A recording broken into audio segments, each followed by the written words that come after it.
Happiness, खुशियाँ, ये वो पल हैं जो शायद बहुत ही कम लोग समझ पाते हैं। आखिर खुशियाँ होती क्या हैं? मैक्सिमम लोग शायद पैसों को आना और पैसे कमाना खुशियाँ मानते हैं। बट क्या पैसे खुशियाँ दे पाता है? नहीं, ऐसा ज़रूरी नहीं है। खुशियाँ तो वो पल हैं जो शायद हम दूसरों की हेल्प करके हमें मिल पाती है। तो आज की कहानी है वैभवी की, जिसने खुशियाँ हमेशा दूसरों की मदद करके पाई है। लेकिन क्या होगा वैभवी का जब वो और उसके व्यूज टकराएंगे एंग्री यंग मैन करण से? तो चलिए सुनते हैं ये एक प्यारी सी और खूबसूरत सी कहानी वैभवी के स्ट्रगल की, खुशियों के पल, आपके अपने खुद के चैनल हीरोइनास स्टोरीज दिल से हमेशा पर, आपकी अपनी ही दोस्त और होस्ट एलजी के साथ हमेशा।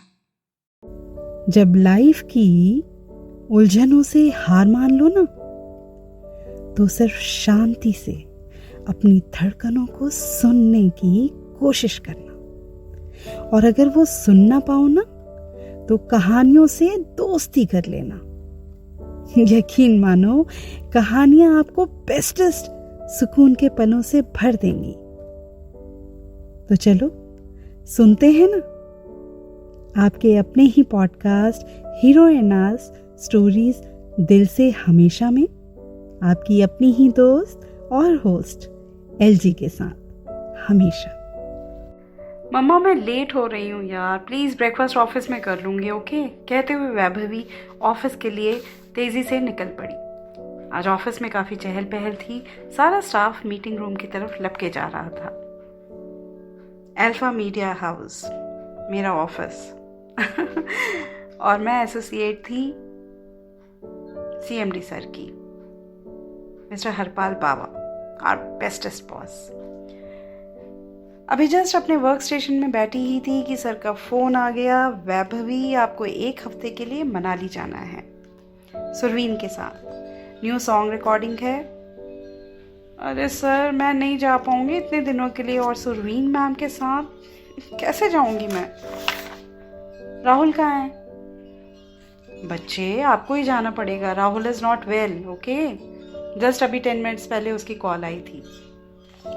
क्या यार, कहाँ फंस गई? हफ्ते के लिए आउटडोर, बड़ी ही मुश्किल सिचुएशन थी। मम्मा को कैसे कन्विंस करूंगी? वो तो कभी भी मानेंगी नहीं। बट मरती क्या ना करती। जैसे ही घर पहुंची, मम्मा को बताने के लिए जैसे ही मुंह खोला, उसके पहले ही उनकी आवाज आई, वैभवी गर्म कपड़े जरूर डाल लेना, मनाली में काफी ठंड होगी, और जल्दी सो जाना। सोशल मीडिया पर रात भर टाइम नहीं वेस्ट करना, ओके? मैं मम्मा को आवाज़ देखती रह गई। मम्मा, आपको कैसे पता यार मैंने कल मनाली जाना है? तुम्हारे बॉस का आए थे घर पर, पापा को उन्होंने बताया था। ठीक है मम्मा, मैं पैकिंग कर लेती हूँ। बाय गॉड, सर कितने स्मार्ट निकले। इसके पहले मैं कुछ मम्मा का बहाना करके मना करती, उन्होंने पहले ही मेरे पापा को कन्विंस कर लिया। स्मार्ट। अर्ली मॉर्निंग हम 4 बजे निकले। सुरवीन मैम ज़्यादा नहीं बोलते थे, और शायद अगर बोलते भी होंगे तो मुझे उनके साथ ज़्यादा इंटरेक्शन कभी हुई नहीं थी उनके साथ आज तक। लेकिन ऑफिस में उनका गुस्सा बहुत ही फेमस था। सारे रास्ते बस पिन ड्रॉप साइलेंस था कार में। कभी कभी बीच में सुरवीन मैम का फ़ोन उस सन्नाटे को भंग कर देता था। फाइनली हम मनाली में थे, बट तब तक रात हो गई थी। चुपचाप डिनर किया और फटाफट अपने रूम में जाकर जल्दी सो गए। पता था नेक्स्ट डे मॉर्निंग बहुत ही हेक्टिक होने वाली थी। नेक्स्ट डे हम शूटिंग साइट की तरफ निकले, जो मनाली से करीब करीब 10 किलोमीटर की दूरी पर था। मनाली की खूबसूरती शायद मैं बयान नहीं कर सकती। इतनी खूबसूरत जगह, ऐसा लगा जैसे मैं स्वर्ग पहुंच गई। एक तरफ बर्फ से ढके ऊंचे ऊंचे पहाड़ और देवदार के इतने ऊंचे ऊंचे पेड़, और दूसरी तरफ कल कल बहती हुई चंचल ब्यास रिवर। मैंने सिर्फ अभी तक वीडियोस ही देखी थी मनाली की, बट एक्चुअल में मनाली बहुत ही खूबसूरत था, अल्टीमेट। साइट पर पहुंचते के साथ सुरभि मैम ने सारे कामों की लिस्ट मुझे पकड़ा दी और खुद डायरेक्टर से कुछ डिस्कस करने के लिए आगे बढ़ गई। मैम लिस्ट लेकर टैली करने लगी। सारी चीज़ें प्रॉपर थी। कुछ लोकल्स को बुलाया हुआ था डांस सीक्वेंस के लिए। मैं वहाँ उनके पास चली गई और कॉस्ट्यूम्स, ज्वेलरी वगैरह उनको दिखाने लगी। अचानक सारी भीड़ एक तरफ को भागने लगी। करण आ गया, शायद स्टार कास्ट आ चुकी थी सॉन्ग सीक्वेंस के लिए। मैंने हाउसकीपिंग को इन्फॉर्म किया टी, कॉफ़ी, स्नैक्स के लिए। शायद वो आने में लेट हो गए थे और लाइट्स का इशू था, तो उन्होंने शूटिंग शुरू करवा दी थी। मुझे इतना इंटरेस्ट नहीं था, तो मैं साइड पर नदी के किनारे अकेले बैठ गई। मैम आप जल्दी चलिए, सुरवीन मैम आपको बुला रही हैं। मैं फटाफट मैम के पास पहुंची। Yes ma'am. What yes ma'am? काफ़ी गुस्से में वो चिल्लाई। आई गॉट शॉक्ड कि आखिर वो इतनी गुस्सा क्यों है। ऐसा क्या कर दिया यार मैंने? इसके पहले मैं कुछ कहती, उनकी चिल्लाने की आवाज आई। स्टार कास्ट का हाई टी स्नैक्स क्यों नहीं आया अभी तक? नौकरी कर रहे हो या मजाक बना रखा है तुमने? और पता नहीं क्या क्या बोलने लगी।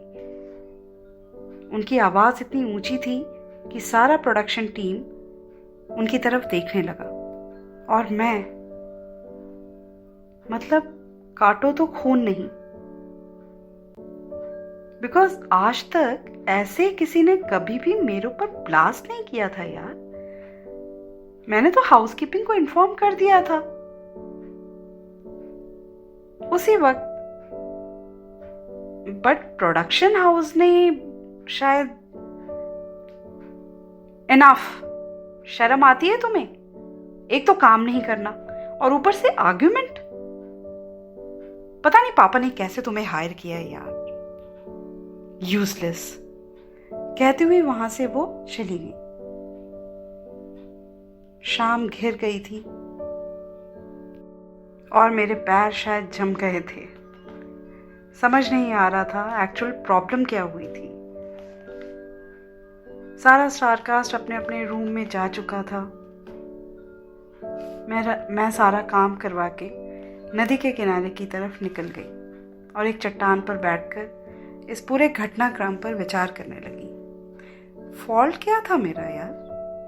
ऐसे वो चीखी क्यों? और बाबा सर उनके फादर हैं, बट सर ने कभी बताया ही नहीं। स्ट्रेंज। हो सकता है शायद मेरी गलती हो। मुझे प्रोडक्शन हाउस से डायरेक्टली कोऑर्डिनेट करना चाहिए था। मेरी वजह से मैम परेशान हो गए यार। ओए ए लड़की! इस आवाज ने मुझे चौंका दिया। पीछे मुड़ी तो देखा एक काफी टॉल बंदा प्रॉपर पंजाबी ट्रेडिशनल ड्रेस में मेरे सामने खड़ा था। फेस पर मास्क था ड्यू टू कोविड ऑब्वियसली। सिर्फ उसकी खूबसूरत बड़ी बड़ी आंखें दिख रही थी। कितनी देर से बोल रहा हूं, सुनाई नहीं देता क्या? या मरने का विचार है? What? मरने का विचार? What do you mean by this? और आप हो कौन जो ऐसी बातें कर रहे हो? कमाल है, भलाई का जमाना ही नहीं है। मुझे लगा बॉस से इतनी डांट खाने के बाद तो शायद दो ही चीजें होती हैं आजकल, या तो रेजिग्नेशन, हाँ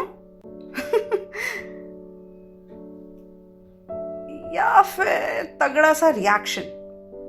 बट तुमने दोनों में कुछ भी नहीं किया और अकेले आकर नदी किनारे बैठ गई। तो मुझे लगा कहीं ट्राई ना कर रही हो यार कूदने की।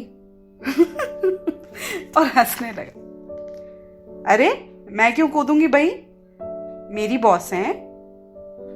अगर कुछ मैं मिस्टेक करूंगी तो डांट तो खाऊंगी ना। और आप हैं कौन वैसे? और ये मेरे और मेरे मैम के बीच की बात है, आपको क्यों बुरा लग रहा है? कहते हुए मैं उठी और होटल की तरफ चल पड़ी। अरे आप तो नाराज हो गई, बट आपको लगता है कि आपकी गलती थी? मुझे तो नहीं लगता, क्योंकि स्नैक्स वगैरह तो आ गए थे, बट प्रोड्यूसर ने लाइट की वजह से हाउसकीपर को बाद में स्नैक्स लाने के लिए बोला था। तो आप बताओ कौन फॉल्टी है, तुम या तुम्हारी बॉस? अरे कोई बात नहीं, मुझे अब इस बारे में कोई बात नहीं करनी, कहते हुए मैं आगे बढ़ चली।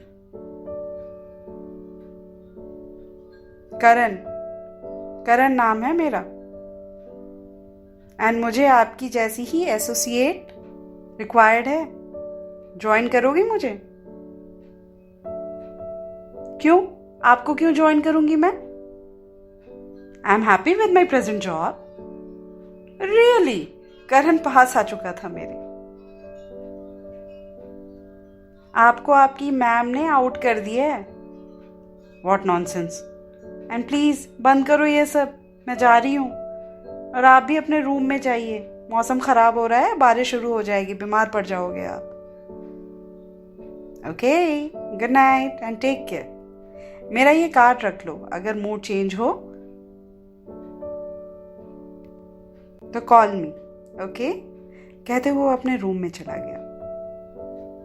करण को तो मैंने बोल दिया था, बट क्या वाकई में बॉस ने आउट कर दिया था ऑफिस से?